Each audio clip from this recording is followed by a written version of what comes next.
ಕರ್ನಾಟಕದ ನೂತನ ಮುಖ್ಯಮಂತ್ರಿಯಾಗಿ ಡಿಕೆ ಶಿವಕುಮಾರ್ ರಾಜ್ಯಭಾರ ಶುರುವಾಯಿತು. ಉಳಿದಿರುವ 2 ವರ್ಷಗಳಲ್ಲಿ ಡಿಕೆಶಿ ಮುಖ್ಯಮಂತ್ರಿಯಾಗಿ ಏನೆಲ್ಲ ಸಾಧನೆಗಳನ್ನು ಮಾಡ್ತಾರೆ, ಇವರ ಆಡಳಿತ ವೈಖರಿ ಕನ್ನಡಿಗರನ್ನ ಸೆಳೆಯುತ್ತಾ, ಇಂತಹ ಒಂದಿಷ್ಟು ಪ್ರಶ್ನೆ ಸಹಜವಾಗಿಯೇ ಹುಟ್ಟುಕೊಂಡಿದೆ.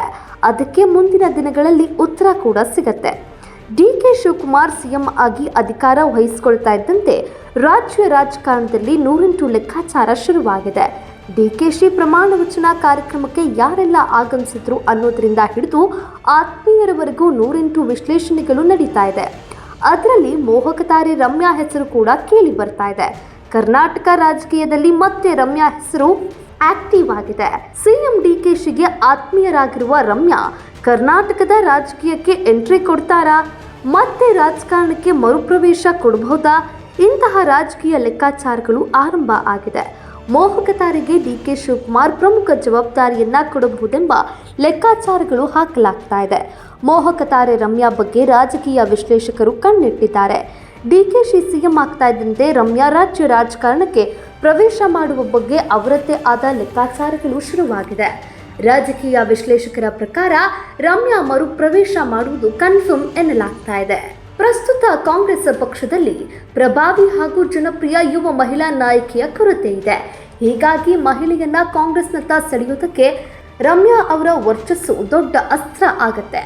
ಅಲ್ಲದೆ ಹಳೆ ಮೈಸೂರು ಭಾಗದಲ್ಲಿ ರಮ್ಯಾ ಪ್ರಬಲ ನಾಯಕಿಯಾಗಬಹುದು. ಮಂಡ್ಯ, ಮೈಸೂರು ಹಾಗೂ ಹಾಸನ ಜಿಲ್ಲೆಗಳಲ್ಲಿ ರಮ್ಯಾಗೆ ಜನ ಬೆಂಬಲ ಸಿಗಲಿದೆ. ರಮ್ಯಾ ರಾಜ್ಯ ರಾಜಕೀಯದಲ್ಲಿ ಸಕ್ರಿಯರಾದರೆ ಈ ಭಾಗದಲ್ಲಿ ಪಕ್ಷದ ಬಲವರ್ಧನೆಗೆ ಅನುಕೂಲ ಆಗಬಹುದು. ಹೀಗಾಗಿ ಡಿಕೆ ಶಿವಕುಮಾರ್ ಮುಂದಿನ ಚುನಾವಣೆಗೆ ಈಗಿನಿಂದಲೇ ರಮ್ಯಾ ಅವರನ್ನ ಅಖಾಡಕ್ಕೆ ಇಳಿಸುವ ಸಾಧ್ಯತೆ ಇದೆ. ಮೋಹಕ ತಾರೆ ರಮ್ಯಾ ರಾಜಕೀಯಕ್ಕೆ ಎಂಟ್ರಿ ಕೊಡ್ತಾರಾ ಎನ್ನುವ ಚರ್ಚೆಯಂತೂ ಜೋರಾಗಿಯೇ ನಡೀತಾ ಇದೆ. ರಾಜ್ಯಸಭೆಗೆ ರಮ್ಯಾ ಹೆಸರು ಕೇಳಿ ಬರ್ತಾ ಇರುವ ಬೆನ್ನಲ್ಲೇ ಪ್ರತಿಕ್ರಿಯೆ ಒಂದು ವೈರಲ್ ಆಗ್ತಾ ಇದೆ. ಸದ್ಯಕ್ಕೆ ಅದ್ಯಾವುದೂ ಇಲ್ಲ, ಎಲ್ಲದಕ್ಕೂ ಕಾಲ ಕೂಡಿ ಬರಬೇಕು ಅಂತ ರಮ್ಯಾ ಹೇಳಿದ್ದಾರೆ. ಹೀಗಾಗಿ ಸದ್ಯ ರಮ್ಯಾ ರಾಜ್ಯ ರಾಜಕೀಯಕ್ಕೆ ಗ್ರ್ಯಾಂಡ್ ಎಂಟ್ರಿ ಕೊಡ್ತಾರಾ ಅನ್ನೋ ಪ್ರಶ್ನೆಯಂತೂ ಎದ್ದಿದೆ. ರಮ್ಯಾ ಕಾಂಗ್ರೆಸ್ ಪಕ್ಷದ ಜನಪ್ರಿಯ ನಾಯಕಿ. ನಟಿಯಾಗಿ ಯಶಸ್ಸು ಕಂಡಿದ್ದ ಇವರು ರಾಜಕೀಯದಲ್ಲೂ ಗೆದ್ದು ಬೀಗಿದ್ರು. ಆದ್ರೀಗ ಸಿನಿಮಾ ಹಾಗೂ ರಾಜಕೀಯ ಎರಡರಿಂದಲೂ ದೂರ ಸರಿದಿದ್ದಾರೆ. ಕಾವೇರಿ ಮಡಿಲ ಹೆಣ್ಣು ಮಗಳಾಗಿ ಮಂಡ್ಯದಿಂದ ದಿಲ್ಲಿಯವರೆಗೆ ಸದ್ದು ಮಾಡಿದ ರಮ್ಯಾ ಡಿಕೆ ಶಿವಕುಮಾರ್ ಸಿಎಂ ಆದ ಬಳಿಕ ಕರ್ನಾಟಕ ರಾಜ್ಯ ರಾಜಕಾರಣ ಪವರ್ಫುಲ್ ಲೇಡಿಯಾಗಿ ಹೊರಹೊಮ್ಮುತ್ತಾರಾ? ಕಾಲವೇ ಉತ್ತರಿಸಲಿದೆ.